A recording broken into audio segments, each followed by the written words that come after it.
tarde a todos, todas.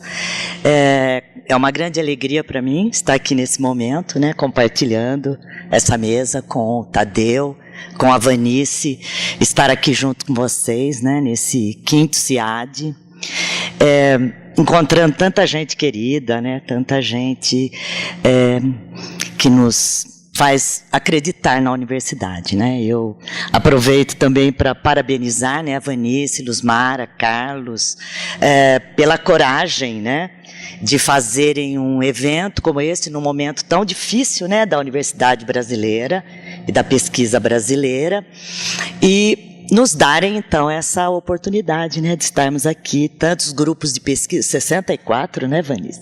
67 grupos de pesquisa em discurso, né, estudos do discurso de diferentes vertentes. Então é uma oportunidade ímpar, né, onde é que a gente se encontra dessa maneira, né?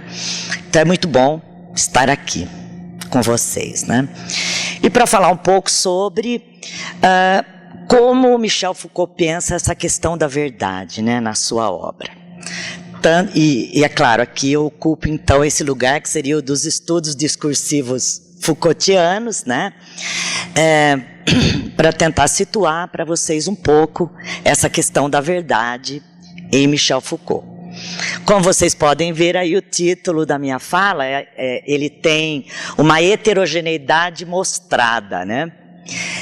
Assim falou Foucault. Né, quando eu coloco assim falou Foucault, certamente, né, é para marcar a essencialidade, né, do pensamento de Nietzsche para o desenvolvimento dentro da obra do Foucault dessa relação entre sujeito, discurso e verdade.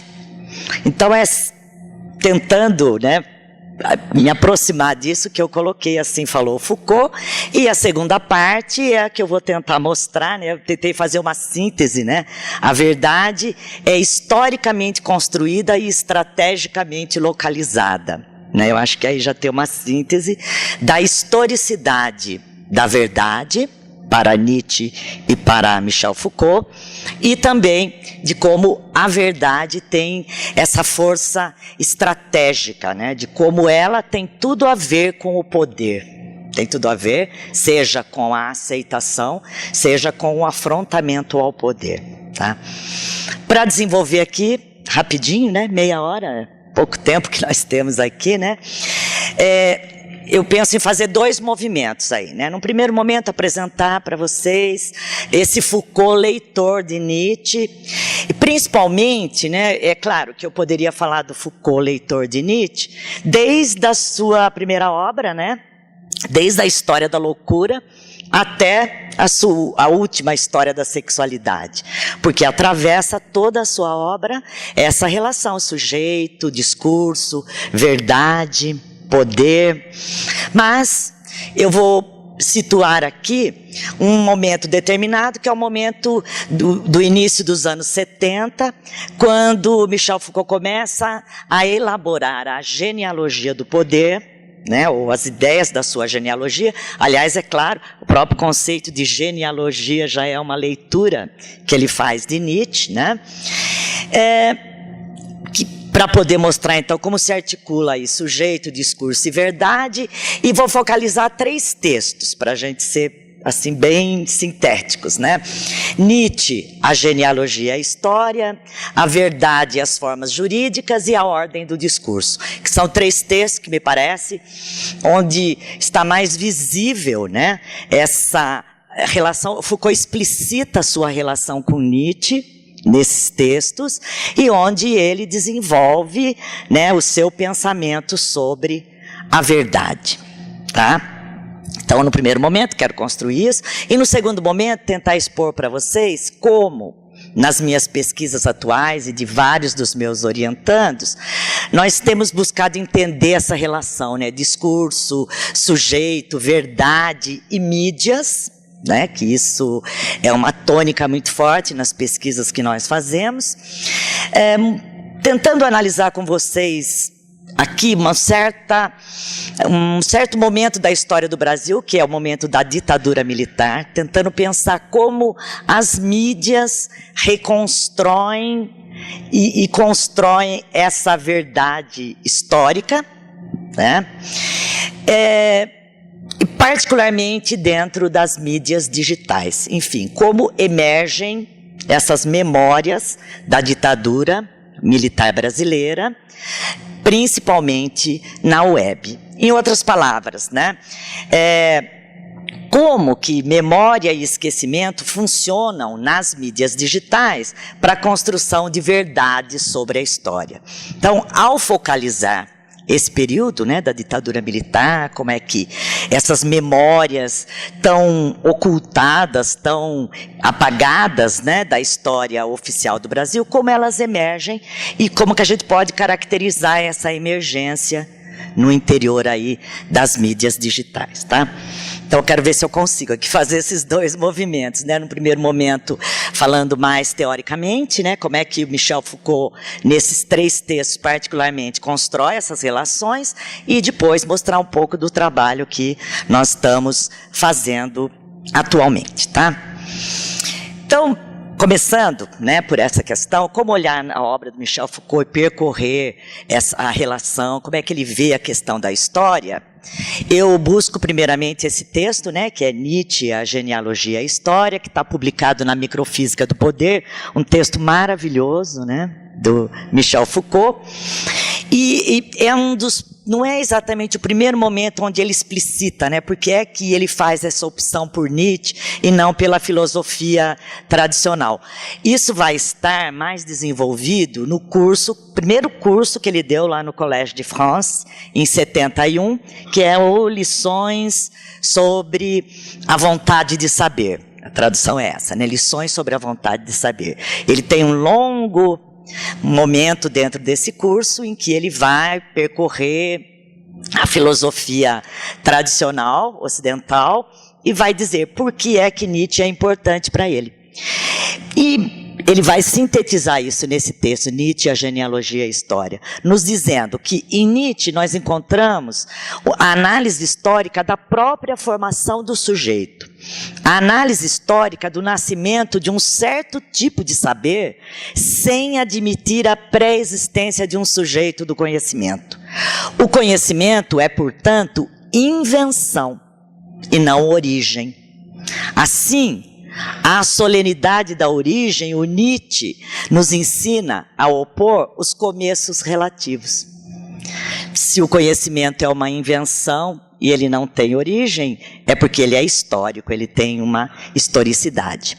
Citando, né, a solenidade da origem é necessário opor, em bom método histórico, a pequenez meticulosa e inconfessável dessas fabricações, dessas invenções. Então é preciso opor a ideia de que o conhecimento é universal, sempre existiu e tem uma origem, a essa ideia, né, de que o conhecimento é resultado de um jogo, do afrontamento, da junção, da luta e do compromisso entre os instintos.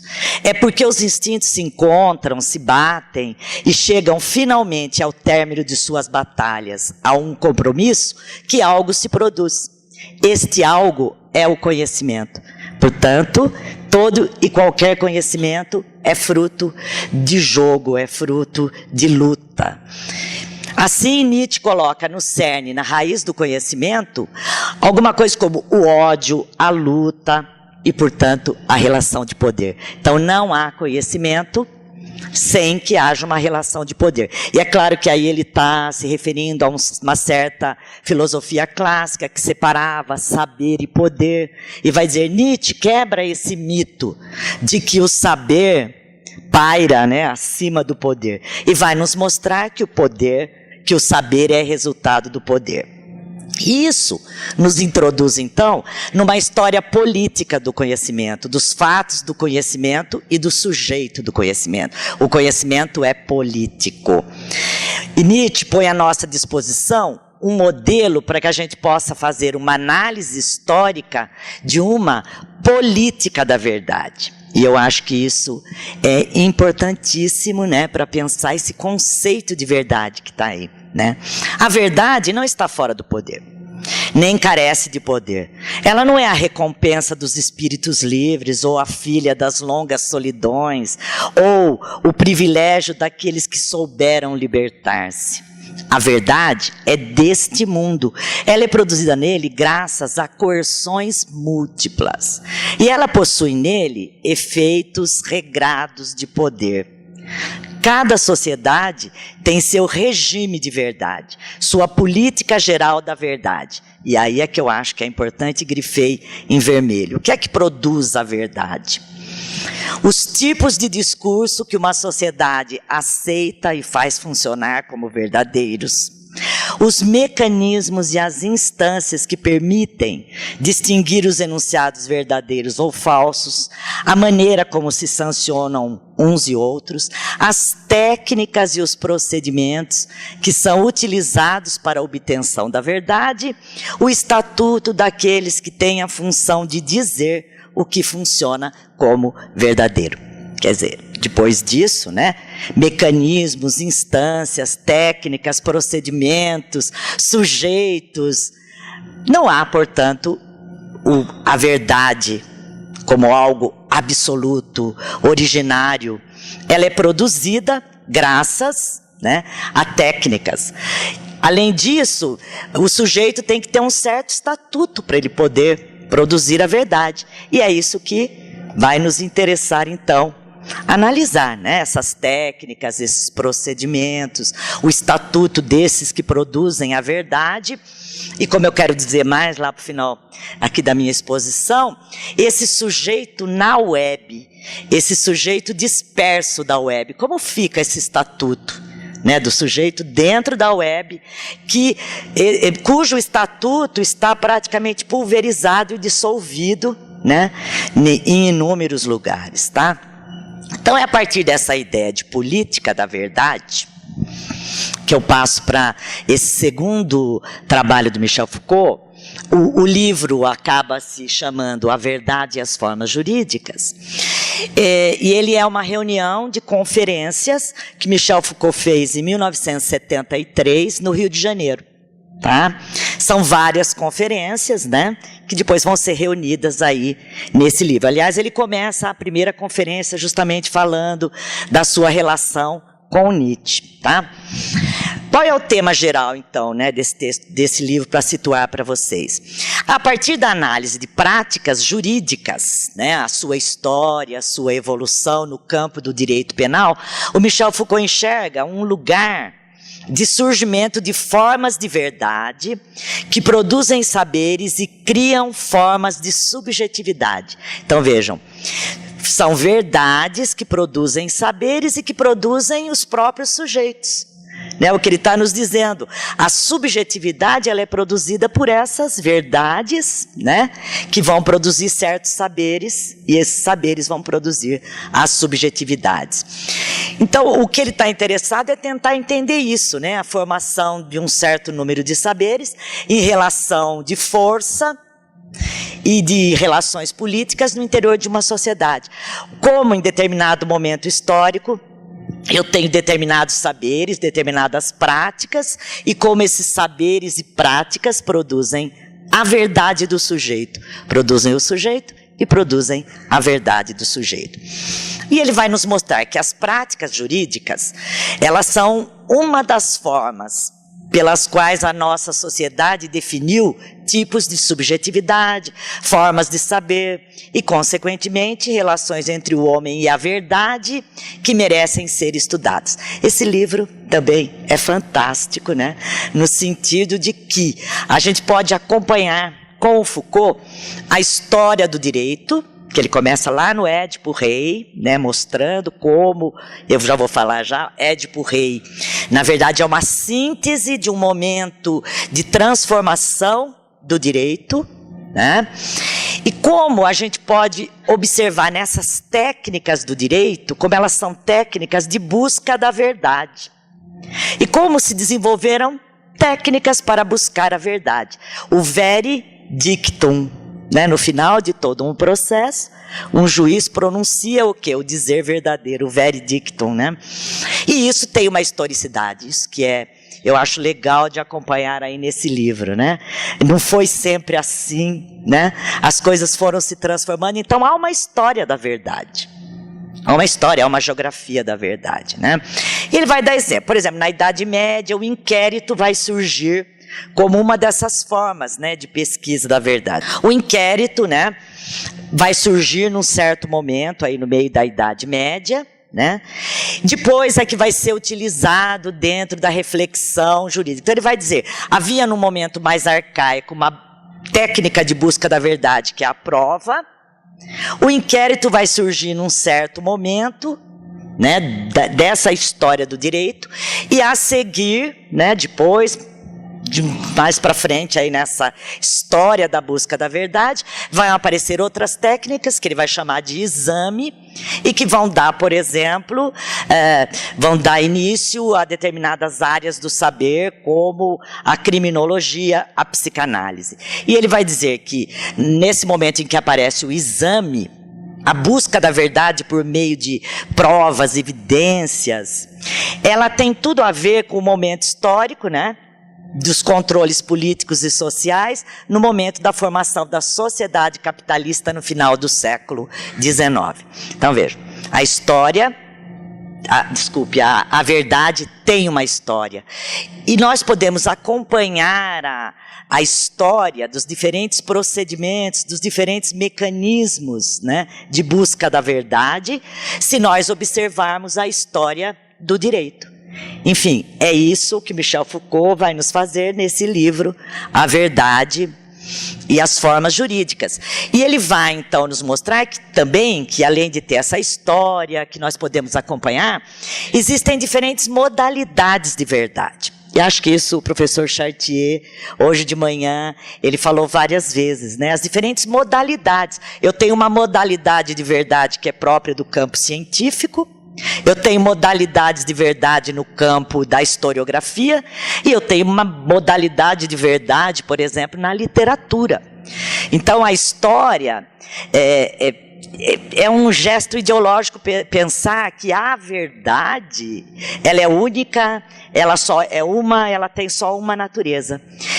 E acompanhando aqui o Édipo, né, esse momento aí da sociedade grega, que é o momento em que aparece essa prática jurídica do testemunho, quando um escravo pode, pela sua memória oral, né, então é uma mudança na própria fonte da busca da verdade. É a memória oral, é o testemunho, né, ele pode opor a sua verdade à verdade dos senhores. Então, numa sociedade que até então os detentores da verdade eram aqueles que tinham esse poder da prova, o surgimento do testemunho, a memória oral do sujeito, inclusive do escravo, passa a constituir uma nova técnica de busca da verdade. O direito de opor uma verdade sem poder, essa verdade do escravo, né, a um poder sem verdade, deu lugar a uma série de grandes formas culturais características da sociedade grega. Então, Foucault vai nos mostrar que há diferentes modalidades de verdade que vão surgir. A elaboração de formas racionais da prova e da demonstração, essa é uma modalidade. É a modalidade, por exemplo, do discurso científico, né? Como produzir a verdade, em quais condições, que formas observar, que regras aplicar. O desenvolvimento da arte de persuadir, né? A retórica, ela é uma forma de produzir verdade, de produzir convicção, mas é uma forma diferente do científico. É muito mais a convicção do que a verdade, né? E o desenvolvimento de um novo tipo de conhecimento, que é esse, o conhecimento por testemunho, por lembrança, por inquérito. Veja, ele nos aponta aí pelo menos 3 tecnologias de busca da verdade, né? E 3, portanto, modalidades de verdade. Eu só quero parar um pouquinho aqui, né? Porque ao falar da retórica, né, que surge nesse momento como uma das tecnologias de construção da verdade, o Foucault se refere aos sofistas, né? E vai dizer que é muito importante. Por quê? O que ele vê de interessante aí no conceito de discurso para os sofistas? Primeiro, o discurso é um jogo estratégico. Os sofistas têm uma prática e uma teoria do discurso essencialmente estratégica. Estabelecemos discursos e discutimos não para chegar à verdade, mas para vencê-la. É a ideia da convicção, né? É para vencê-la. O próprio discurso estrategicamente produz a verdade. É um jogo. Quem perderá? Quem vencerá? Então, essa modalidade de verdade aí no interior da retórica, ela vem desse jogo, que é um jogo discursivo e estratégico, né? Ao mesmo tempo, para os sofistas, a prática do discurso é indissociável do exercício do poder. Falar é exercer um poder, falar é arriscar seu poder, é arriscar, conseguir ou perder tudo. Não há discurso sem poder, né? E por último, para os sofistas, o discurso tem existência material. O que se disse está concretizado materialmente. Com isso, né, eu quis trazer aí, né, esse momento, essa modalidade de verdade, que é a modalidade da retórica dos sofistas, que está relacionado com a estratégia, com o poder e com a materialidade, para poder fazer uma passagem a algo que é muito importante, né, dentro da obra do Michel Foucault, que é essa relação entre discurso e verdade, né, discurso, sujeito e verdade, né, quando ele coloca o discurso, né, no centro da construção do que ele vai chamar aí em A Ordem do Discurso, a vontade de verdade de um certo momento histórico. Nesse sentido, Michel Foucault está bem próximo dos sofistas, né? Ele chega até a dizer, olha, a filosofia quis que a gente se separasse da retórica, né, para que as verdades elas permanecessem universais e tal, porque a retórica incomodava, né, essa questão da produção da verdade pelo discurso, sempre incomodou a filosofia. E nós precisamos hoje retorizar a filosofia. É muito bonito, está lá na mesa redonda, no final do livro, A Verdade e as Formas Jurídicas. Tá? Eu falo isso também porque muita gente lê A Verdade e as Formas Jurídicas e depois não lê lá a discussão que tem no final. E eu quero dizer, ó, tem coisas muito importantes lá no final, que é essa mesa redonda.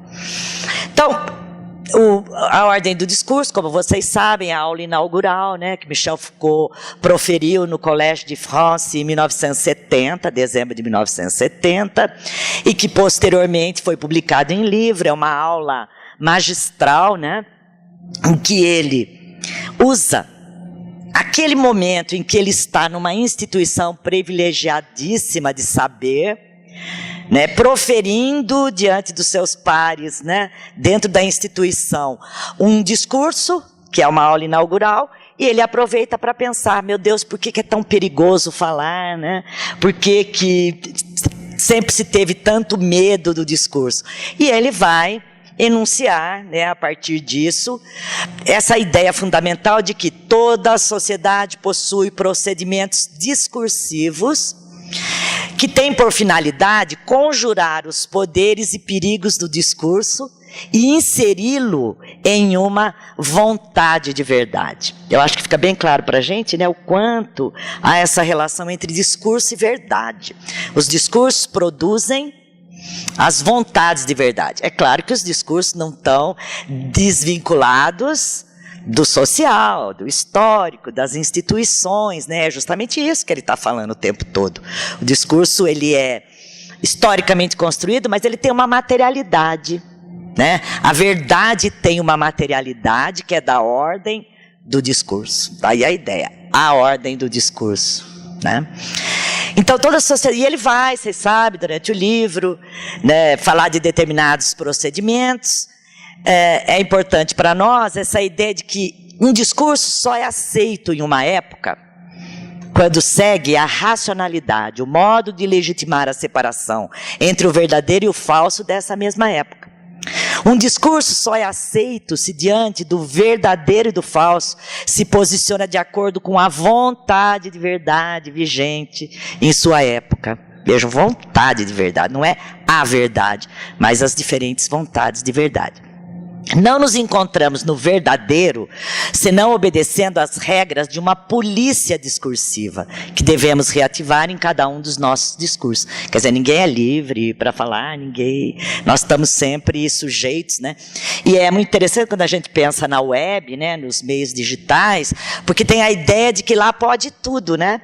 Qualquer um pode ir lá e postar o que quiser, mas é claro que essa polícia discursiva, ela está por toda parte. Só que é muito mais difícil, né, de perceber, né, essa separação entre o verdadeiro e o falso, quando a gente tem um meio como é a web. E daí o Michel Foucault vai falar de vários procedimentos, né, que são, na verdade, procedimentos discursivos e que vão produzir as vontades de verdade, que vão ser usadas para separar aquilo que é verdadeiro ou falso. A interdição. Tem muita coisa que é interdita, não se pode falar de nenhum jeito. A separação e a rejeição, e ele dá o exemplo da fala do louco, né? O louco, ele é separado e interditado, ele é louco, e não importa o que ele fala. E vai falar também de determinados mecanismos que produzem o que ele vai chamar de rarefação dos discursos. O que significa essa ideia da rarefação? Faz com que não seja livre a circulação dos discursos. Eles são rarefeitos justamente por esses procedimentos, como o comentário, o autor, as diferentes disciplinas. No interior de uma disciplina eu posso falar de uma coisa, não posso falar de outra, posso citar um autor, não posso citar outro, né? E a própria rarefação dos sujeitos. Existem mecanismos para isso, né? Determinados rituais da palavra, quem pode falar, onde, como, as doutrinas que fazem a validação do verdadeiro e do falso. Então vejam, quando Foucault fala de vontade de verdade, ele nos fala desses procedimentos discursivos, procedimentos da ordem do discurso, ele está de novo falando de determinadas tecnologias de produção da verdade. Toda a sociedade tem esses procedimentos que fazem com que não se possa dizer o que se quiser em qualquer momento. Eu quero dar um pequeno exemplo aqui, disso tudo aí que Michel Foucault fala em A Ordem do Discurso, que é justamente a questão dessa figura discursiva do autor na rarefação dos discursos, na produção da verdade e na rarefação dos discursos. Eu trago aí essa música, né, Acorda Amor. Ela foi publicada, ela foi divulgada em 1973, 74, e o nome do autor, dos autores que aparece aí, não sei se dá para vocês lerem aí, eu não estou conseguindo ler nada aqui, eu preciso pôr meu óculos, que já não estou conseguindo ler nada aqui. É o Leonel Paiva e o Julinho da Adelaide, e do lado vocês veem um jornal de 1974, em que o compositor Julinho da Adelaide, ele foi entrevistado pelo Mário Prata no jornal Zero Hora, em 1974. Bom, por que eu quero tratar dessa questão agora, né? Porque Julinho da Adelaide depois se descobriu, né, muito mais tarde, né, é um pseudônimo do Chico Buarque. Por quê? Porque durante o momento da repressão política e da censura, nenhuma música escrita por Chico Buarque passava pela censura. Todas as palavras eram lidas, né, como palavras políticas, com uma verdade política. Verdades que a ditadura militar, o governo repressivo, queria esconder, ocultar. Então, não se poderia falar sobre essas verdades, da tortura, do aprisionamento. Então, o que é que o Chico Buarque faz? Ele cria um sambista, inclusive com uma biografia, o Julinho da Adelaide tem uma biografia. Nessa entrevista que tem aí, com o Mário Prata, essa imagem é a Adelaide, porque ele diz que a Adelaide é tia, por isso que ele chama o Julinho da Adelaide, sobrinho da Adelaide. Cria, portanto, uma verdade, né, E isso faz com que os censores, por exemplo, não leiam como político. E aí a gente volta para aquela questão, o estatuto daquele que produz a verdade, as tecnologias de produção da verdade. Não lê como político uma música maravilhosa como essa, Acorda Amor, que vocês devem conhecer, em que um sujeito, né, ele diz: acorda amor, eu tive um pesadelo agora. Sonhei que tinha gente lá fora batendo no portão, que a aflição era a dura, a polícia, né? Numa muito escura viatura. Minha nossa santa criatura, chama o ladrão. Acorda amor, não é mais pesadelo nada. Tem gente já no vão da escada fazendo confusão. Que aflição! São os homens, e eu aqui parado de pijame. Eu não gosto de passar vexame. Chame o ladrão. Se eu demorar uns meses, convém às vezes você sofrer. Mas depois de um ano eu não vindo, ponha a roupa de domingo e pode me esquecer. Acorda amor, que o bicho é brabo e não sossega. Se você corre, o bicho pega. Se você fica, não sei não, atenção. Não demora, dia desse chega a sua hora. Não discuta à toa, não reclame, clame, chame o ladrão. Não esqueça a escova, o sabonete e o violão. Gente, isso é arrepiante. Se eu demorar mais que um ano, pode pôr a sua roupa de domingo e me esquecer.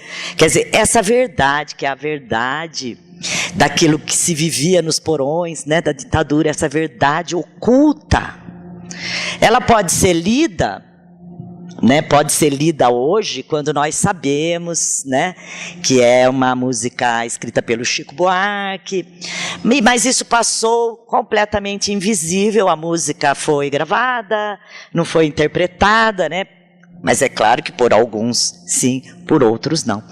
Então é isso que o Michel, e foi logicamente uma função estratégica da verdade. Eu acho que é isso, né, que o Foucault nos diz, que a verdade ela tem uma função estratégica. E por isso, toda a sociedade tem uma geografia e uma cronologia cultural da verdade.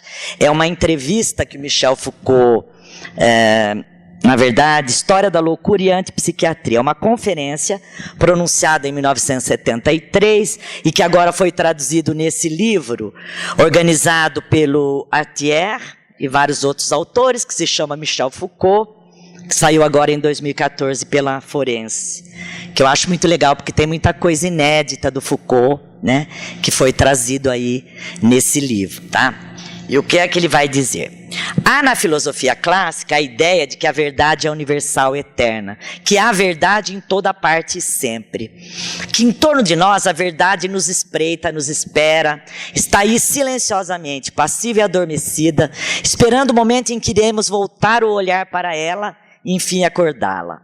Entretanto, se olharmos para a trama, o grão de nossa sociedade, de nossa civilização, de nossas instituições, perceberemos que no fundo temos sempre técnicas, rituais, instituições que têm por função determinar, isolar momentos específicos ou lugares diferenciados, momentos e lugares a partir dos quais a verdade poderia, enfim, eclodir.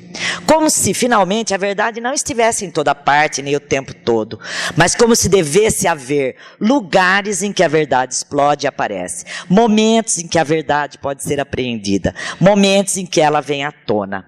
Há, portanto, toda uma geografia e uma cronologia cultural da verdade. É muito legal, né? Essa ideia de uma geografia da verdade, porque ela tem, além de uma historicidade, ela tem também essa questão dos lugares, né? Não são só os momentos, mas também os lugares. Durante a ditadura militar, a resistência, ela aparecia, claro, na luta armada e tudo isso, mas ela aparecia na música, ela aparecia no teatro, ela aparecia no cinema. Então, são lugares estratégicos, né, em que a verdade pode aparecer. E, portanto, para pesquisar, 10 minutinhos, para pesquisar a história da verdade, suas diferentes modalidades, suas técnicas, nós temos que pensar o momento, né? A historicidade, os lugares, e daí vem essa segunda parte, que agora tenho 10 minutos para falar um pouco para vocês, da minha fala, que é tentar falar um pouco sobre como esses conceitos de verdade, como eles iluminam as pesquisas que nós estamos fazendo nesse momento, que busca entender as relações entre memória, história e mídia, tentando ver como se constrói, se reconstrói a história da ditadura militar, né? E particularmente na web, né? Então, partindo da ideia do Foucault dos jogos de verdade, quer dizer, a verdade não é universal, não está em todo lugar, o que nós temos sempre são afrontamentos e jogos, né? O nosso objetivo é tentar percorrer esse tema, né, essas relações entre memória e história, e ver, então, como é que elas aparecem. E eu começo aí desenhando, né, um pouco esse mapa dessas pesquisas, retomando um texto da Regine Robin, um livro dela magnífico que se chama A Memória Saturada, em que ela vai construir essa ideia do presente como um presente em que a nossa memória está tão saturada, porque são tantas memórias se confrontando, que isso pode nos levar a um esquecimento coletivo. E ela vai dizer, os discursos da memória, estou citando, né, Regine Robin, os discursos da memória formam hoje uma imensa cacofonia, cheia de barulho, de furor, de clamores e de controvérsias.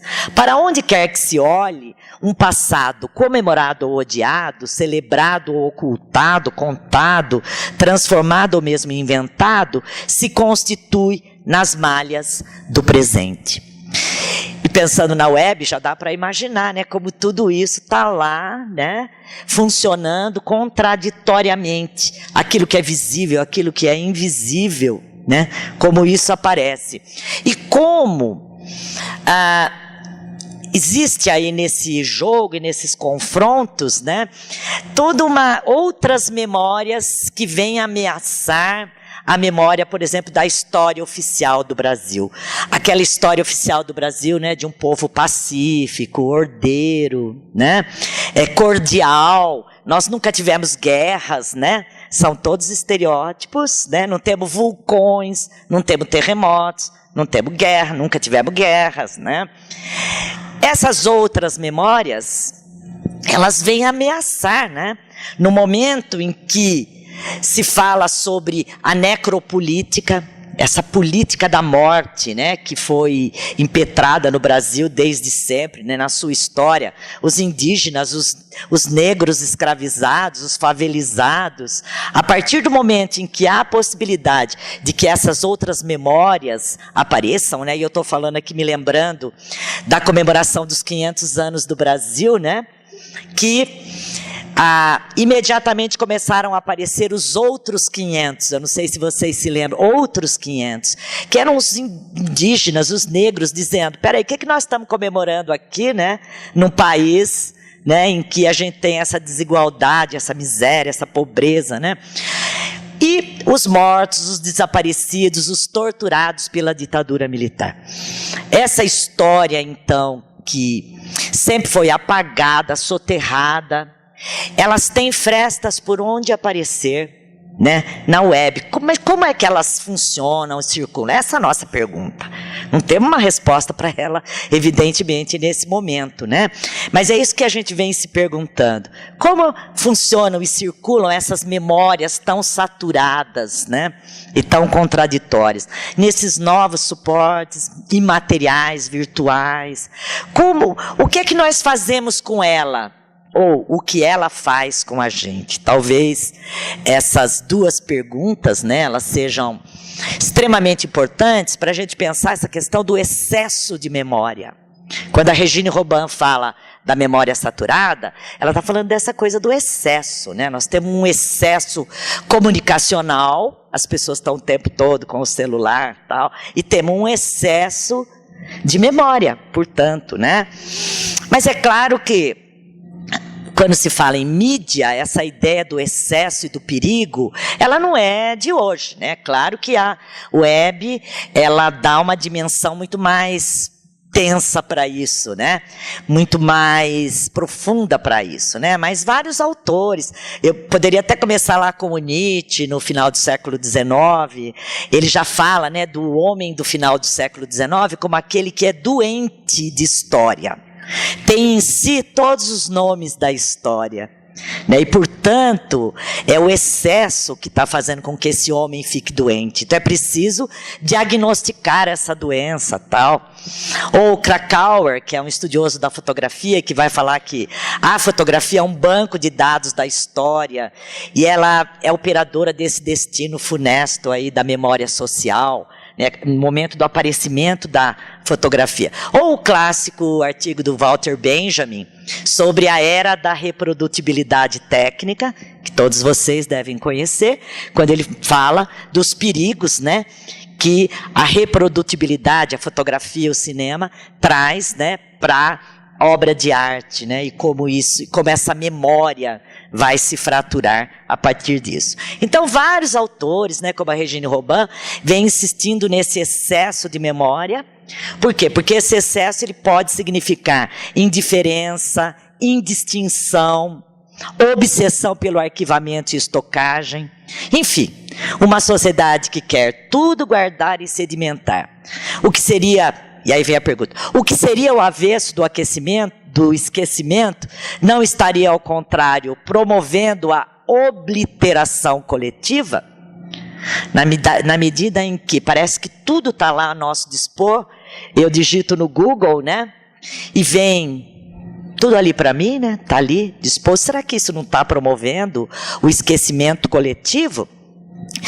Esses novos espaços de memória, como a web, eles exigem novos trabalhos com a memória. O dever da memória está agora fragmentado em 1000 cacos, que nós recolhemos, como quebra-cabeças em que faltam peças. E hoje de manhã, respondendo à pergunta que a Luzmara fez ao professor Chartier, né, Luzmara, você perguntou, então, isso não fica tudo muito mais complicado hoje com as mídias digitais, né, saber esses diferentes estatutos da verdade? E ele falou, mas isso é uma questão de aprendizado. E eu acho que é isso mesmo, né? É uma questão de aprendizado, de leitura, né, dessa indistinção. E o nosso trabalho, eu acho, como pesquisadores, é justamente de promover isso, né? Lutar, se contrapor a esse esquecimento, né, e a essas memórias. Aqui eu sei que meu tempo está acabando, é apenas para refletir um pouco sobre, de novo, essa questão da autoria, né? Assim como eu mostrei lá no Chico Buarque, né? A gente tem a fotografia, o cinema, como grandes produtores de verdade, são mídias, né, de produção de verdade. Por exemplo, essa fotografia do Capa, né, do Robert Capa, que é a morte do miliciano, acabou se tornando uma iconografia da Guerra Civil Espanhola. Assim como essa capa da Life acaba colocando a iconografia, são iconografias da guerra, né, que vão fazer com que aquilo que era invisível comece a aparecer, o horror da guerra. O que está estampado aí é justamente o horror. Ou uma foto mais icônica como essa da Guerra do Vietnã, né? Que acho que todos vocês devem ter na memória coletiva, feita pelo Nick Ut, ganhou o prêmio, né, de World Press Photo em 1972. Em que há esse horror estampado aí em vários planos, né? Esse menino num primeiro plano, com esse desespero, a menina nua, a pele do seu corpo está se despregando, porque foi usado napalm, né? Uma bomba desfolhante. Mais atrás, outras crianças, e lá no fundo, soldados americanos indiferentes. Então, essa fotografia, ela é muito icônica, porque ela colocou na mídia, talvez pela primeira vez, esse horror, né, que está estampado, né, assim como na fotografia anterior, né, o horror aí desses soldados feridos e mutilados, né. Então essas imagens que são autorais e que entraram para uma iconografia e, portanto, para uma memória coletiva, produziram verdades, né? Mas são produzidas por um sujeito, eu volto de novo na questão da autoria, né? Por um sujeito que tem o estatuto autorizado, ele é um artista dentro de uma instituição, né? A revista Life, os grandes jornais, as grandes agências de distribuição de imagem, que atribuem um estatuto de verdade para essas produções, tá? Portanto, são autorias que estão focalizadas assim no interior daquilo que Foucault chama de dispositivos de saber e poder, muito visíveis, né? Muito visíveis. É a Life, é o New York Times, é a agência Reuters, etc. Tá? Mas agora, como fica na web? Quando a gente tem essa rarefação do sujeito elevada ao hiperbólico, né? Essa dispersão de sujeitos que podem produzir verdade, que espalham, né? E aí, num certo momento dos textos anteriores, o Foucault fala sobre essas modalidades da verdade. E aí você falou do Bakhtin e a verdade e acontecimento, né?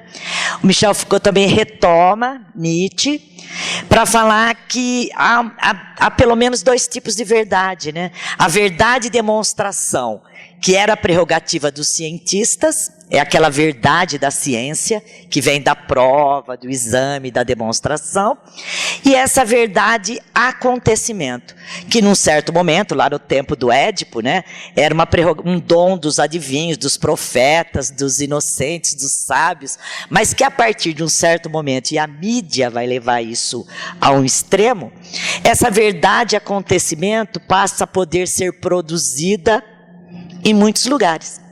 E hoje, como fica, né, quando eu tenho sujeitos nessa dispersão, espalhando e misturando tanto a verdade e demonstração, né, que é aquela baseada em provas, quanto essa verdade que vem do acontecimento. E é claro, não é à toa que a gente vive todo esse dilema, né, dos fake news, né?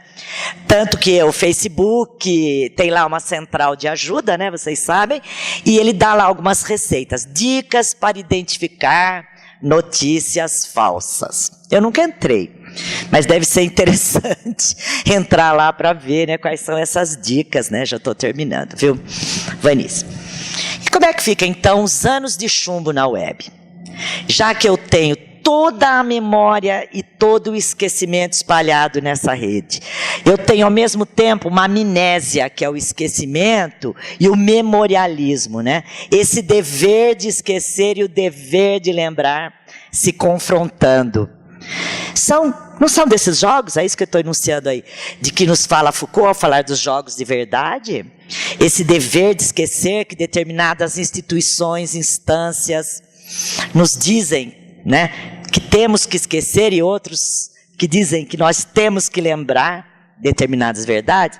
E é aí que eu acho que Michel Foucault nos ilumina em muito. Primeiro, porque ele tem vários textos em que ele fala sobre, ali da época da genealogia do poder, em que ele fala sobre as insubordinações contemporâneas, analisando a forma como as rebeliões, as insurgências vão se dar a partir dos anos 80. Michel Foucault fala da eficácia das ofensivas dispersas e descontínuas. É até o momento que ele fala, olha, no contemporâneo a gente não tem aquela figura solitária do grande revolucionário que vai fazer a grande revolução. O que nós temos são intelectuais específicos, momentos específicos, e há uma eficácia nessas ofensivas, que são dispersas e descontínuas. Por quê? Porque eu posso ver ali a insurreição, diz que ele chama de saberes dominados. Então eu posso olhar essa memória saturada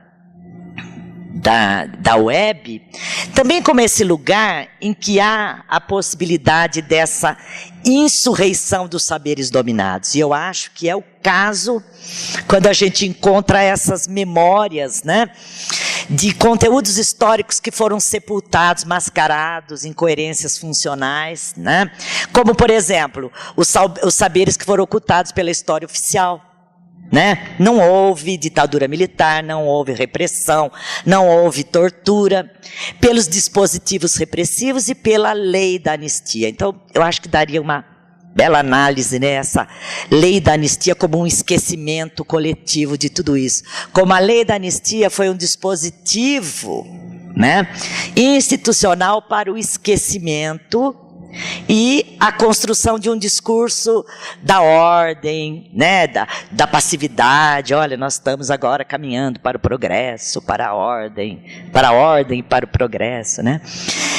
Então, os conteúdos históricos foram sepultados, eles podem emergir, e ao mesmo tempo uma série de saberes que eram desqualificados. E aí eu estou falando especificamente do papel dos testemunhos.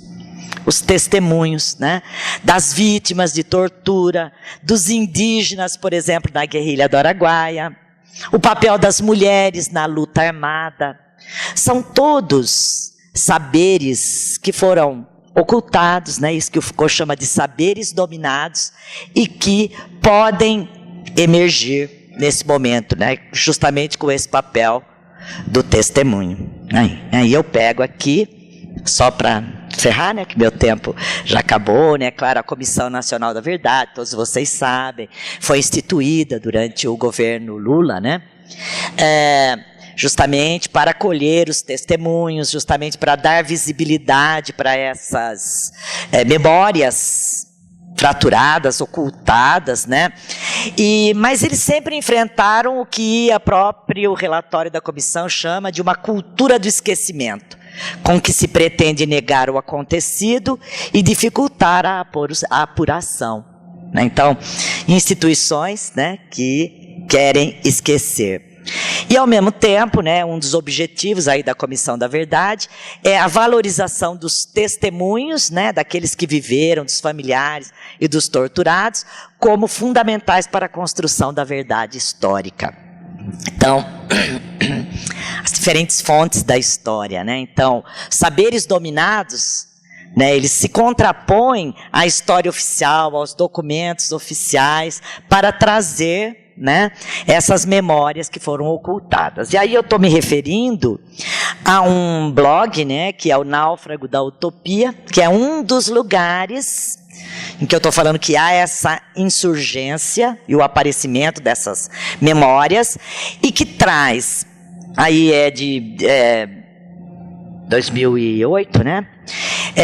2018 ou 2008, não estou enxergando direito aí, mas não importa muito, que traz sínteses do relatório da Comissão Nacional da Verdade, referindo-se ao caso do Bacuri, né? Veja como o relatório final da Comissão da Verdade relatou o interminável calvário do Bacuri. E vocês sabem que ele é uma figura emblemática desse momento e das torturas e de tudo que aconteceu nesse momento. O blog traz a emergência do testemunho, traz o testemunho de pessoas que conviveram com ele, e ele é emblemático desse momento porque passou mais de 100 dias sendo torturado, mais de 100 dias, em vários lugares. Ele foi torturado pela equipe do Brilhante Ustra, foi torturado pela equipe do delegado Fleury, né, Sérgio Pareis Fleury, e o seu calvário foi de mais de 100 dias, e esse relato todo, essa narrativa e essa verdade vai emergindo. Ele foi assassinado, mas antes de ser assassinado já estava forjada a notícia da sua morte em tiroteio. E foi assim que foi estampado na imprensa, né, da época, sob censura, metralhado e morto outro facínora. E a narrativa dos testemunhos contam que o Brilhante Ustra levou essa fotografia e disse: olha a notícia da sua morte. Isso está no depoimento, né, das pessoas. Então, essas memórias, né, esses nomes da história, eles precisam emergir. E esses são lugares em que isso emerge, né? Aqui mais a web como uma rede de memória que vai trazendo, né, em diferentes lugares aí. Por quê? Porque agora, recentemente, no final de julho, iniciou-se um julgamento para que o Estado seja responsabilizado pela tortura e morte do Bacuri. Tá? Então, essa história ela vai produzindo seus frutos, né? Portanto, para encerrar mesmo, eu trago aqui os usos da história contra o esquecimento. Então, é possível, eu acho que aquilo que o professor Chartier falou de aprendizado, né, eu acho que com nossas pesquisas, e penso que o Michel Foucault, ele nos ilumina nesse sentido, né, quando a gente pensa que há possibilidade de lutar contra esses esquecimentos e esses ocultamentos, né. Essa imagem aí se refere, né? Vocês estão vendo a esse personagem aí, né? Bolsonaro, filho do outro Bolsonaro. Durante a sua justificativa para votar a favor do impeachment da Dilma, Bolsonaro foi lá e homenageou o Brilhante Ustra, o coronel Brilhante Ustra. E o seu filho, nos dias seguintes, aparece lá no plenário com uma camiseta escrita Ustra vive. Essa frase ameaçadora, nós temos que nos contrapor a essa ameaça, né?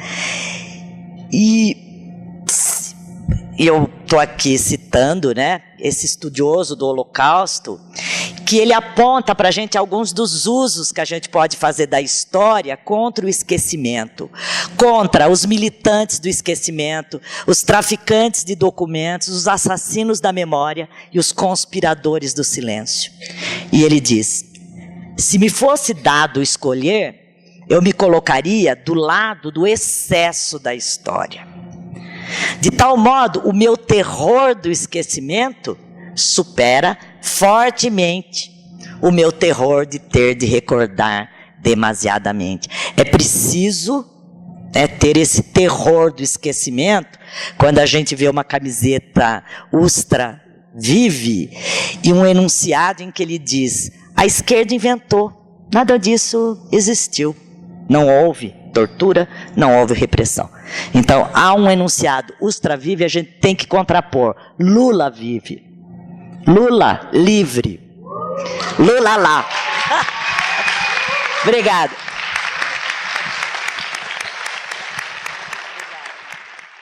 Boa tarde.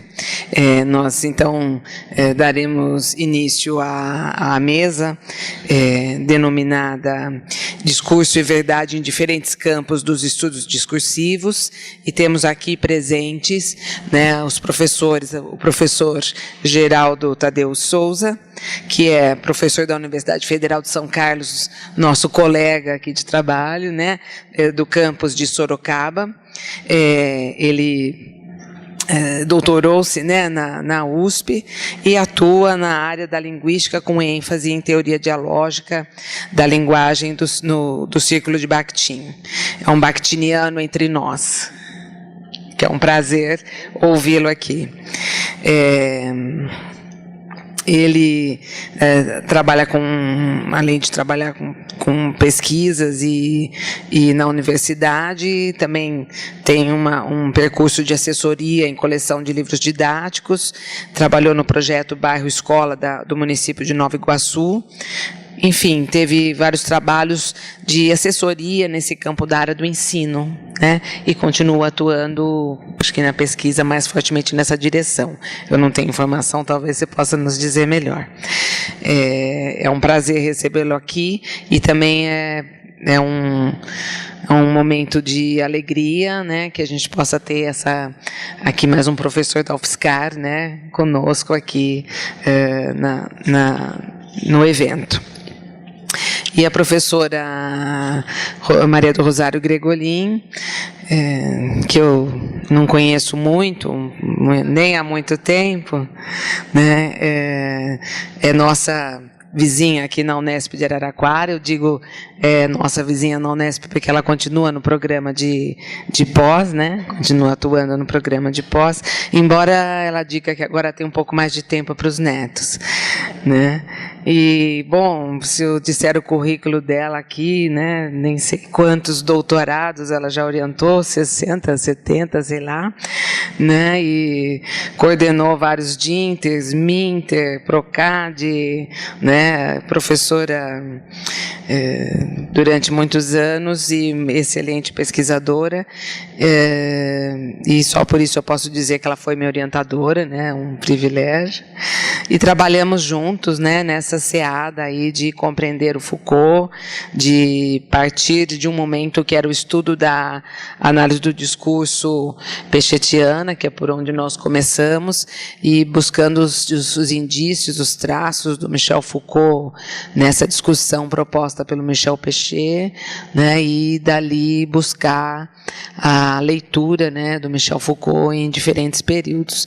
Então, nessa fala de hoje, né, bastante do percurso dela vai aparecer a partir dos estudos do Michel Foucault, né, dessa contribuição aí da verdade, né, a partir do Michel Foucault, e a possibilidade de nós problematizarmos essa noção que está no evento, que está aqui a temática desse evento.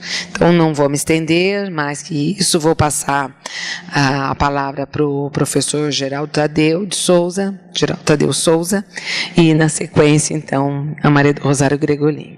Tá? Obrigada.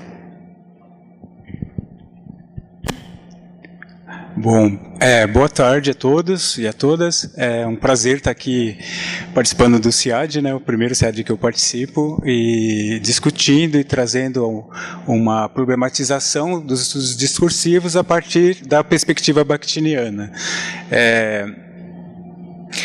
A gente lá no campus Sorocaba, a gente está tentando criar um mestrado interdisciplinar e estamos fazendo pesquisas em colaboração com pesquisadores da área de ciências de dados, né? Então, essa discussão da verdade, eu já comecei a discussão nesse outro evento, e hoje eu trago aqui para a gente pensar como que, então, a teoria bakhtiniana, ou a análise dialógica do discurso, ou a teoria dialógica da linguagem, ou a metalinguística como uma ciência dialógica da linguagem, pode nos ajudar a pensar a verdade e como que a cultura digital, né, que é essa que nós todos estamos imersos e que o Chartier já comentou hoje de manhã, ela tem uma horizontalidade, mas o que acontece com essa horizontalidade, né? Que algoritmos estão construindo essa nossa relação de interação, de diálogo com essa horizontalidade?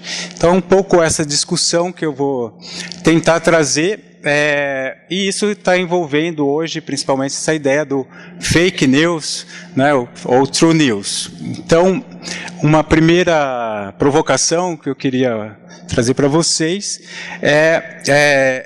esse Google, né, que é o grande, é um autor, é um gênero, é aquele que responde a tudo, né, uma grande enciclopédia. Então, um caso que aconteceu em relação ao Google, quando, não sei se vocês viram, essa pesquisa, quando eu faço uma pesquisa no Google, que saiu se o Holocausto existiu ou não. A primeira entrada que apareceu foi que 10 razões para te provar que o Holocausto nunca aconteceu.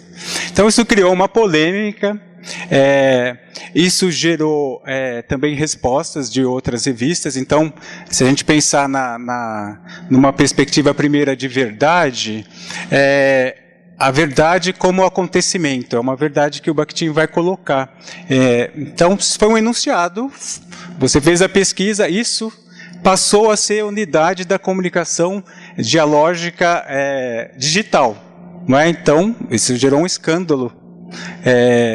E aí uma outra revista, Forbes, dos Estados Unidos, respondeu a isso, criando também para o Google um lugar meio complicado, né? Então o Google mostra como primeiro resultado dessa pesquisa sobre esse tema um site da supremacista branco, né, nos Estados Unidos.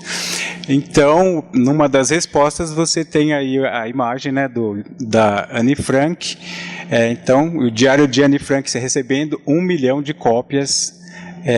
E esse primeiro essa primeira provocação vai mostrando também para a gente que a verdade, né, nessa perspectiva bakhtiniana, ela é uma construção no acontecimento. Então, se nós estamos em interação, se nós participamos, se nós fazemos essa pesquisa ou lemos os resultados dessas pesquisas, que são pesquisas do cotidiano que cada um pode fazer, nós também vamos construindo verdades, né, na nossa consciência. Então, essas verdades nos ajudam em quê? Nos influenciam em quê?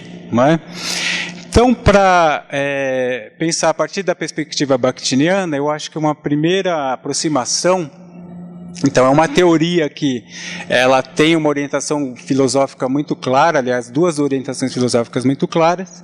Então, uma primeira é uma filosofia do ato responsável, não é? Então tem um livro sobre uma filosofia do ato responsável, e nesse livro tem uma discussão que é bem interessante entre verdade e responsabilidade.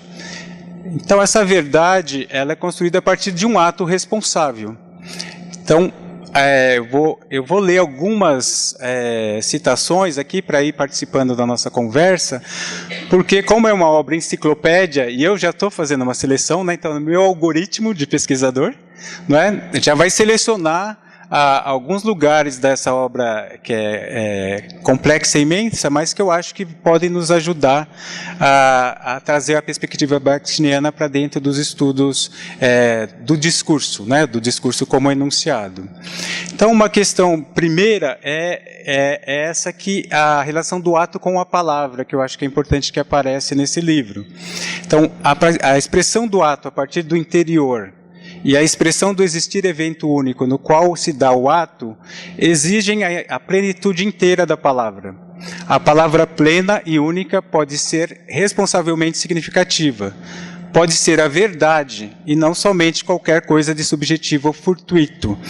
Então, se a gente pensar lá no CLG, né, a gente até teve numa mesa, né, dos 100 anos do CLG, então, quando que o Bakhtin quer tirar essa ideia de tudo que é subjetivo, é fortuito, é acaso, eu não posso tratar dele, então ele vai ligar isso à questão da responsabilidade.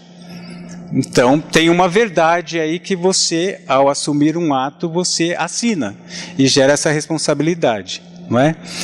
Então, essa verdade, né, não vou ficar lendo todas as citações, vocês vão vendo por aí, essa verdade, ela em si deve tornar-se uma verdade para mim.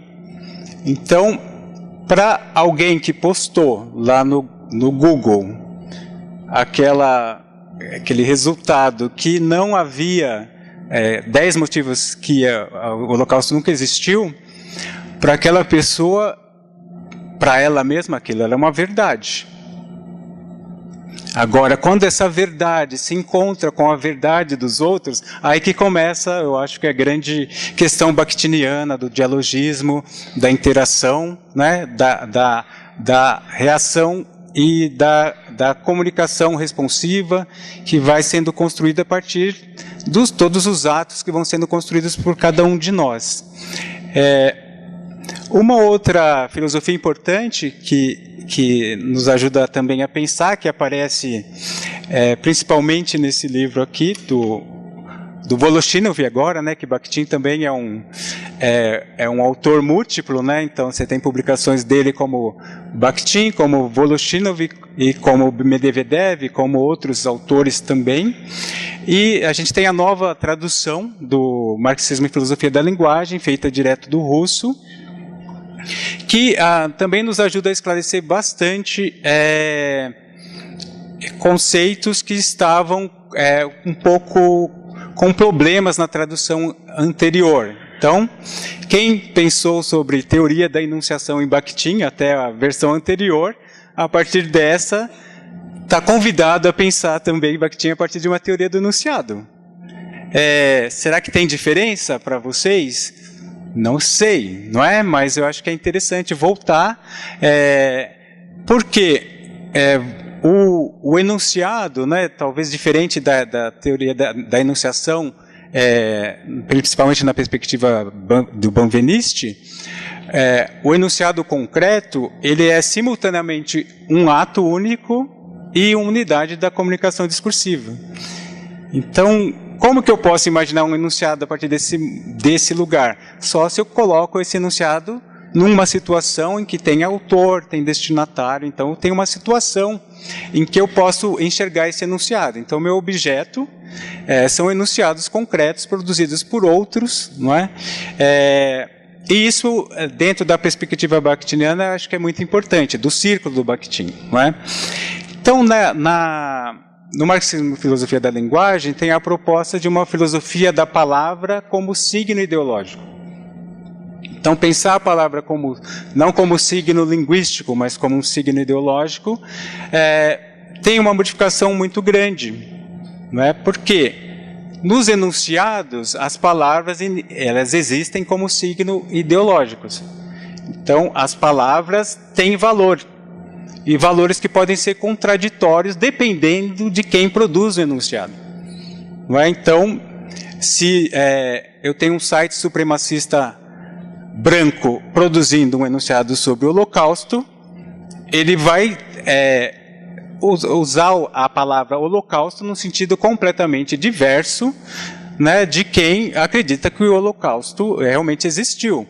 Aliás, nem só acreditar, né? É só você andar por Berlim ou visitar os campos de concentração que você vai ver como que ainda na Áustria, que é tão perto, né? Você tem uma discussão desse nível. Então, as verdades também são construções. E essas construções têm valores ideológicos por trás. E a gente está vivendo isso muito hoje, presente, não é?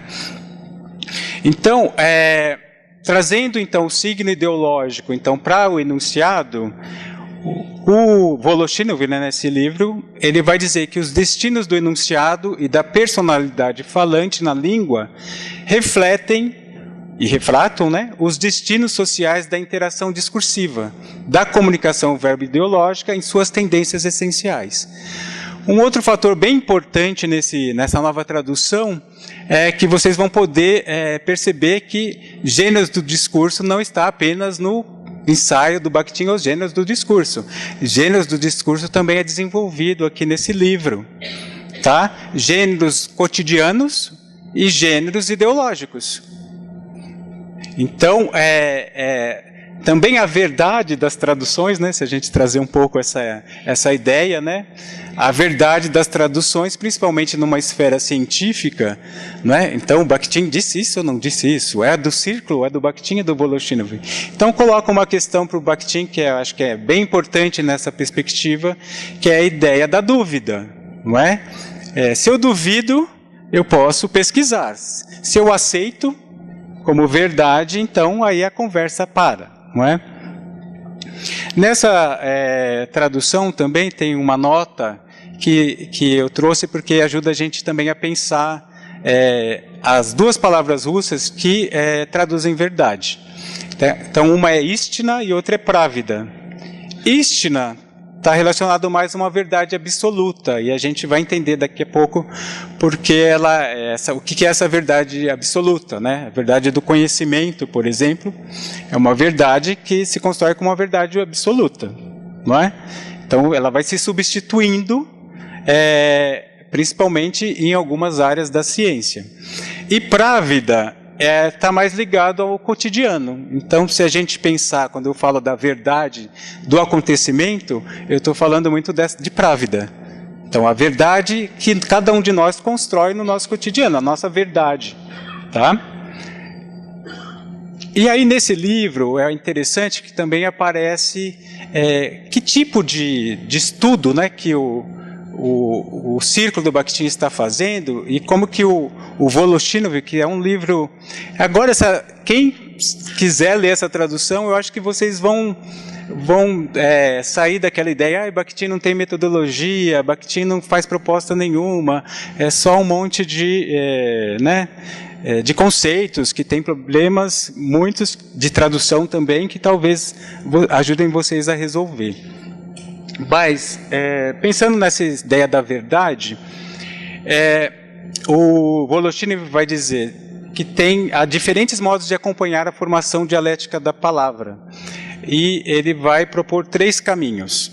Então, o primeiro caminho, ele está ligado mais à formação do sentido.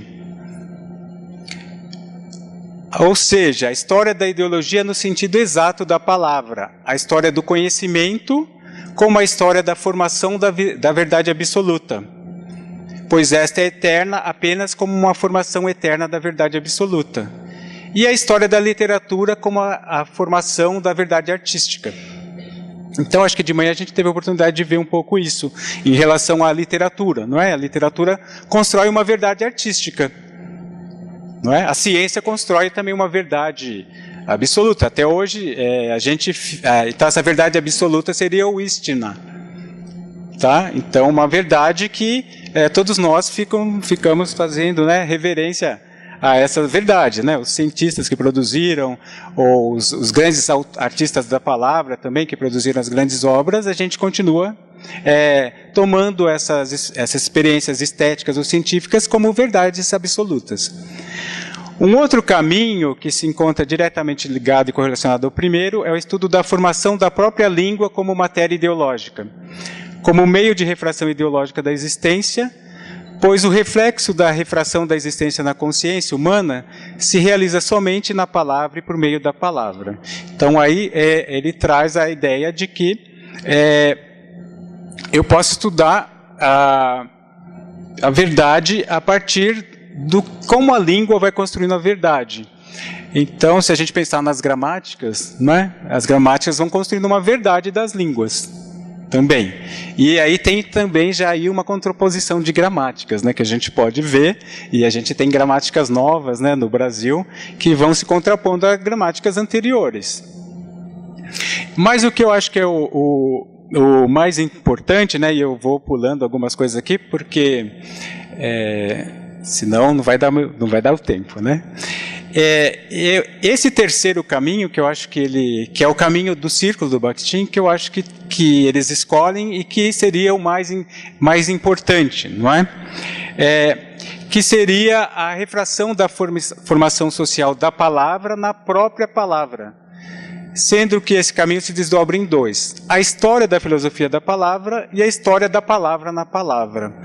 Então, o exemplo que a gente viu aqui do Holocausto já é uma história da palavra na palavra. A história da palavra holocausto na palavra holocausto. Então, tem posicionamentos diferentes, né? A gente acabou de ver esse exemplo.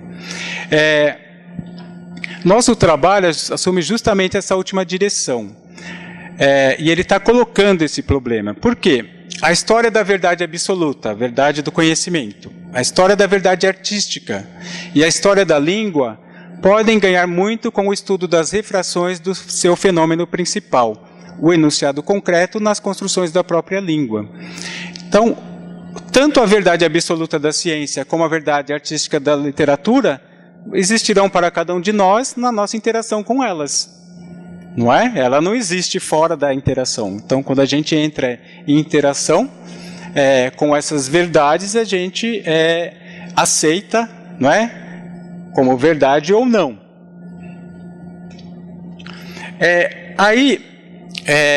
Eu trouxe uma outra questão que eu acho que é importante para a gente debater em relação aos fake news. Então, só trazendo as concepções de verdade que interessam, né, para a gente trazer aqui para a discussão.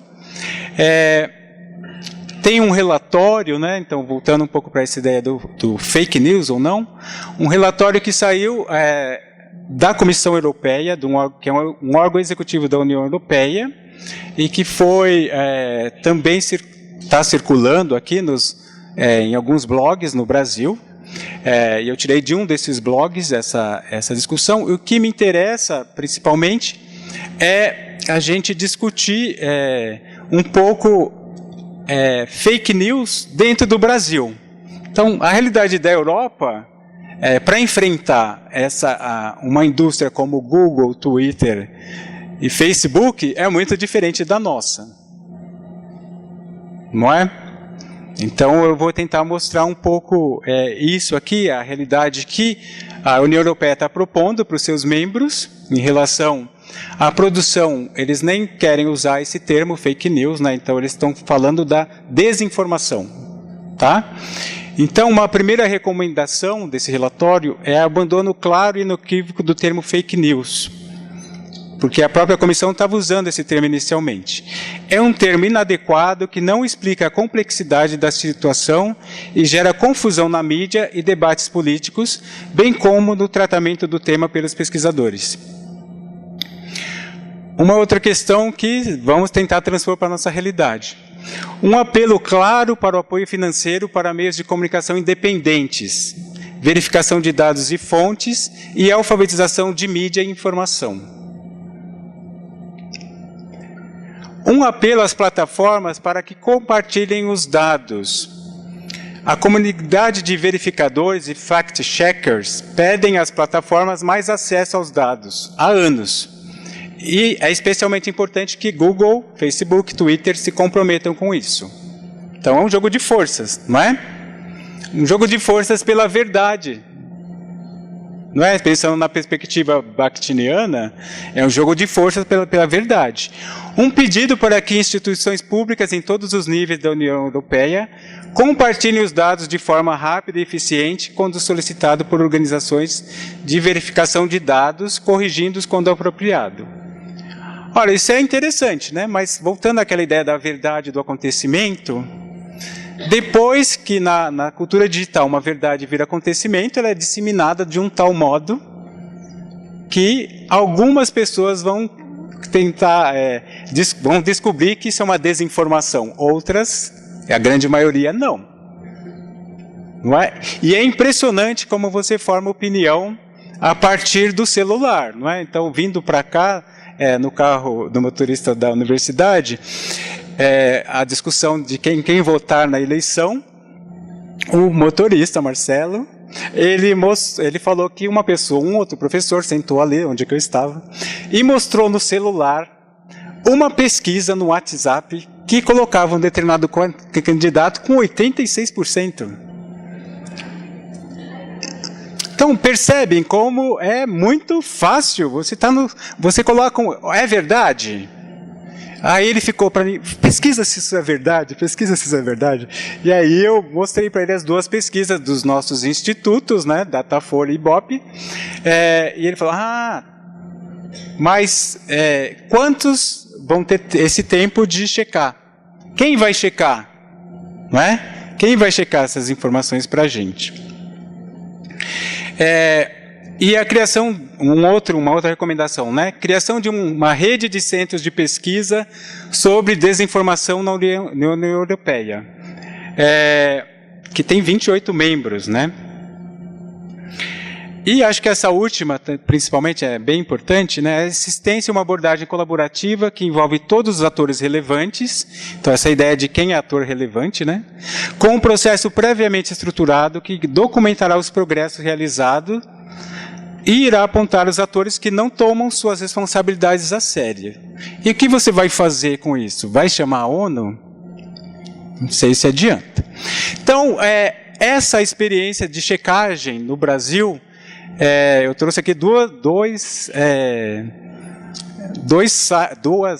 uma agência de checagem, que é a Lupa, não é? Que vai checar informações a partir de frases de notícias que fizeram muito barulho.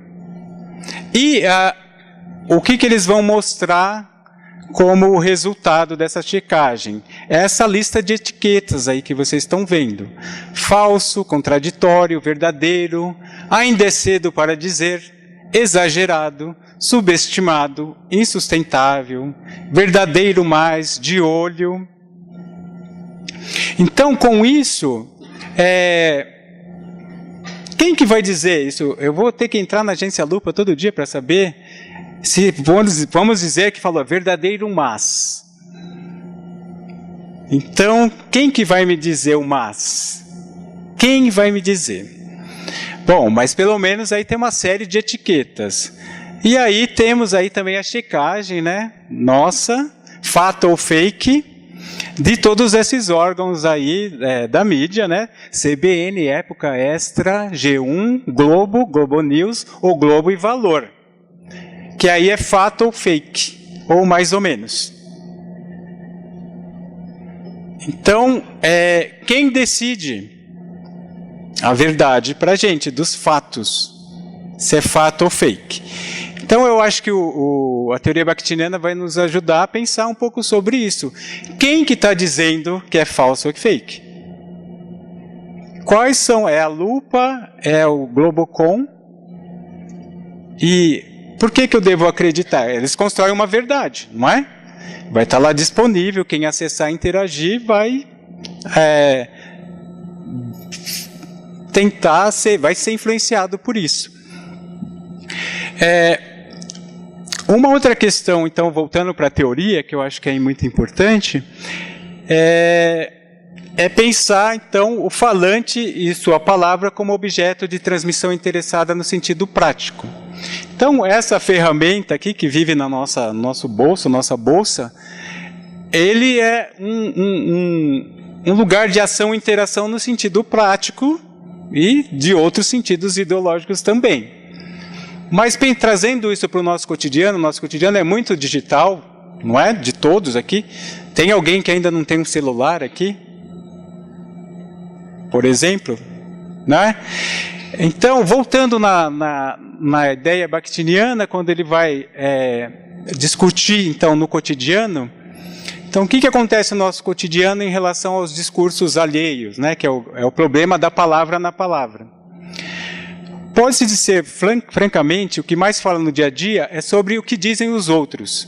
Transmitem-se, recordam-se, ponderam-se, discutem as palavras alheias, opiniões, afirmações, notícias, indignem-se com elas, concordem-se com elas. E uma questão bem importante, como é imenso o peso específico do eles dissem e disse na opinião pública. Então é isso que a gente vive hoje. Então, se tem uma disseminação de uma verdade que é construída a partir de um certo lugar, que tem uma audiência, essa grande audiência vai levar essa verdade à formação de opinião pública. E isso explica o valor que alguns enunciados vão tendo também, né? Então, a capacidade de distribuição dos enunciados, que no cotidiano a gente ia conversando mais, escutando mais das pessoas no nosso círculo, na cultura digital ele é disseminado para um universo que é incomensurável, né? A gente não sabe onde que vai dar isso, né? Então, no discurso do dia a dia de qualquer pessoa que tem vida social, todos nós, ao menos metade de todas as palavras que ela pronunciou são palavras alheias, aprendidas como alheias, transmitidas com todos os diversos graus de precisão e imparcialidade, ou melhor, de parcialidade.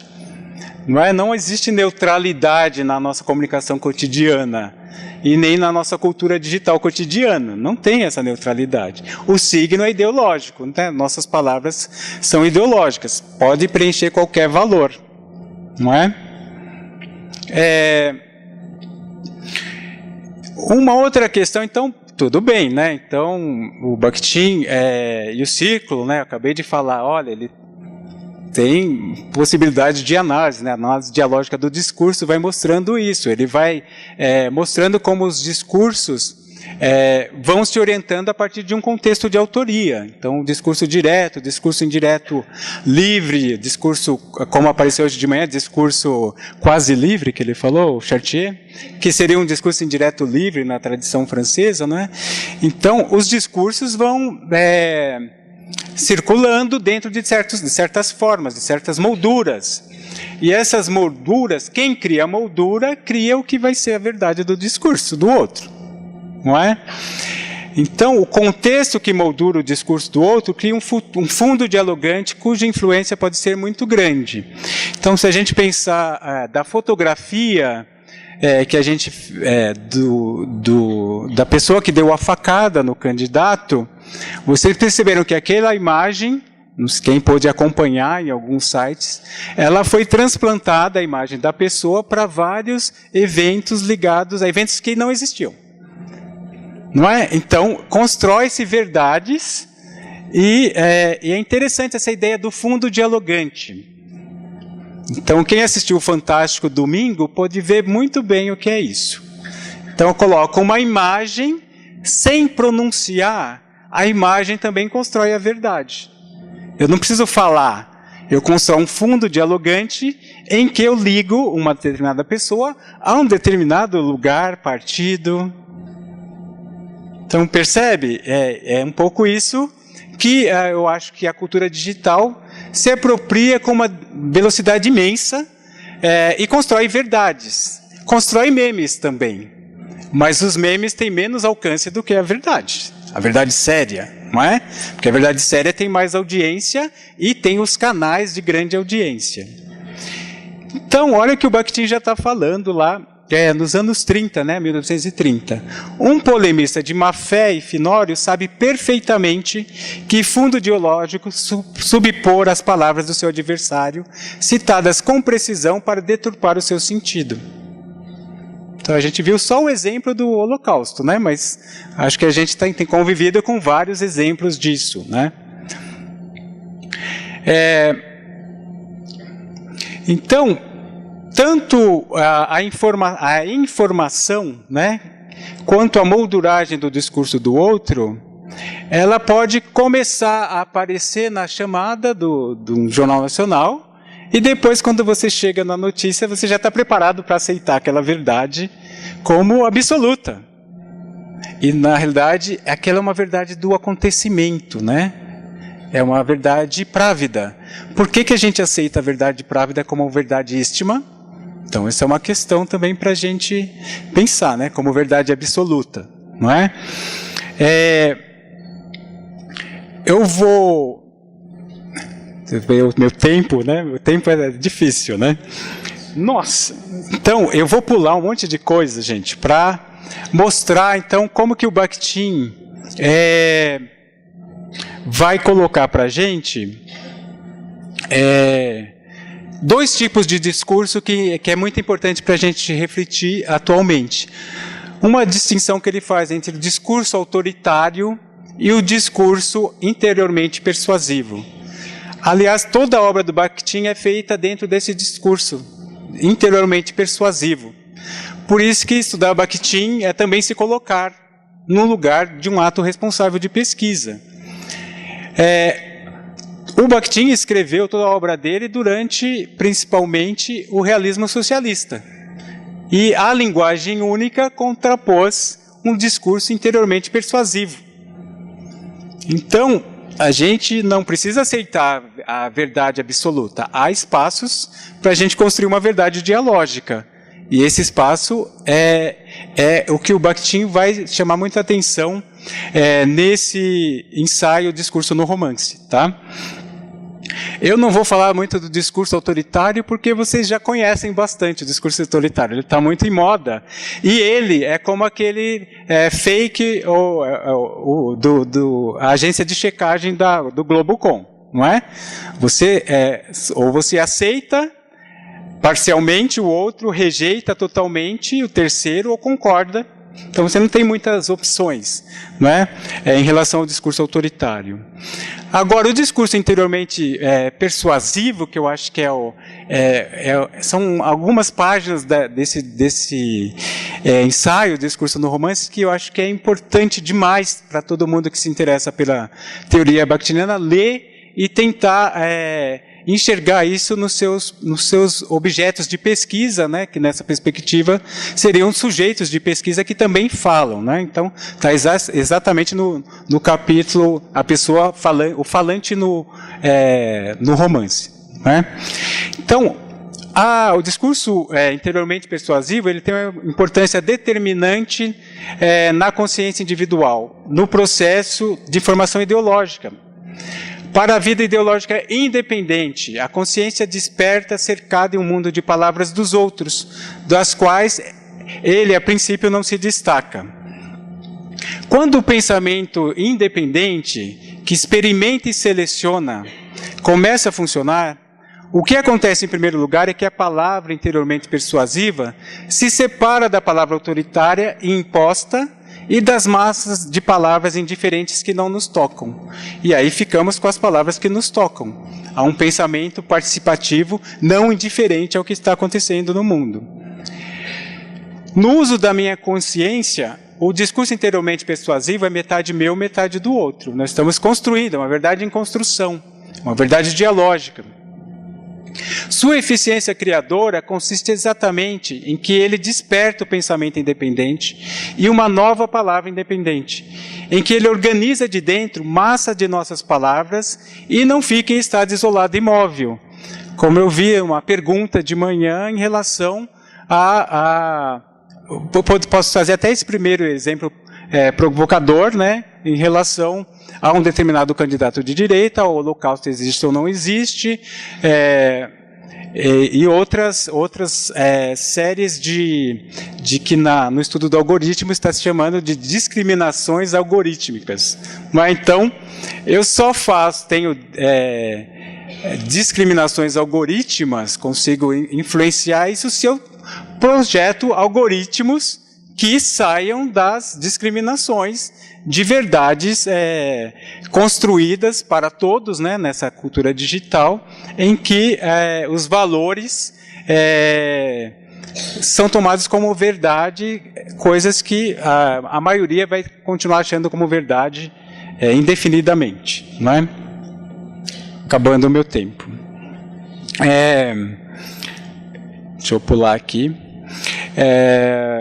Bom, então, a ideia de verdade, né, dentro dessa perspectiva, o Bakhtin vai buscar, então vou concluir aqui, tentar fechar um pouco, e depois a gente fica aberto para conversar com vocês. Então, como que é um método dialógico de busca da verdade? Não é? Vai se opor ao monologismo oficial que se pretende dono de uma verdade acabada. Como que a gente vai fazer isso? Então, nessa perspectiva dialógica, a verdade não nasce nem se encontra na cabeça de um único homem. Ela nasce entre os homens que juntos a procuram no processo de sua comunicação dialógica. Então é por isso que dentro da perspectiva bakhtiniana, o discurso interiormente persuasivo é extremamente importante. É a partir dele que eu construo atos responsáveis. É a partir dele que eu construo enunciados responsáveis. É a partir dele que eu consigo conversar com outras pessoas. E a partir dele que eu consigo discutir com outros discursos interiormente persuasivos. Não é que discurso interiormente persuasivo é um discurso único. Ele é interiormente persuasivo, são vários discursos. Então, concluindo, sem concluir, né, acabando aí a nossa conversa, que depois pode continuar, eu tirei essa citação do Problemas da Poética de Dostoiévski. Então, se vocês perceberem, o Bakhtin está sempre trabalhando com filosofias e com a verdade artística. E a partir dela, ele traz para a gente um lugar de responsabilidade. Então, nem a verdade absoluta do conhecimento, nem a verdade artística, elas existem por si só, elas só existem em interação com a gente, cada um de nós, não é? Então, pode-se perfeitamente admitir e pensar dentro dessa perspectiva que a verdade única requer uma multiplicidade de consciências, que ela, por princípio, não cabe nos limites de uma consciência e que, por assim dizer, é por natureza uma verdade baseada em acontecimentos e surge do ponto de convergência de várias consciências. A forma monológica de percepção do conhecimento e da verdade é apenas uma das formas possíveis. Então, quando eu elejo uma dessas formas possíveis como sendo a verdade minha, né, ou de cada um de nós, eu acabo caindo num universo meio que congelado, tá? Eu não ia... meu tempo está acabando, né? Mas eu só queria mostrar para vocês como os próprios jornais, né, que a gente não vê mais eles impressos, a gente lê jornais subordinados a portais, não é? Então, o UOL, ou como a gente viu agora na ideia do fake, né? Então, a checagem é feita num grupo de publicações da imprensa, e esses dois são os dois jornais aqui de São Paulo de hoje, né? Que vai trazendo um pouco essa situação do nosso calendário eleitoral, né? Então, com quem está a verdade, né? E que verdade a gente pode exercer se a gente pensa em termos de uma democracia, de uma cidadania, em que nós, cada um de nós, podemos construir nossos atos responsáveis. Então, depois estou aberto às perguntas, meu tempo acabou, mas a gente continua aí conversando aqui nos corredores aí. Obrigado.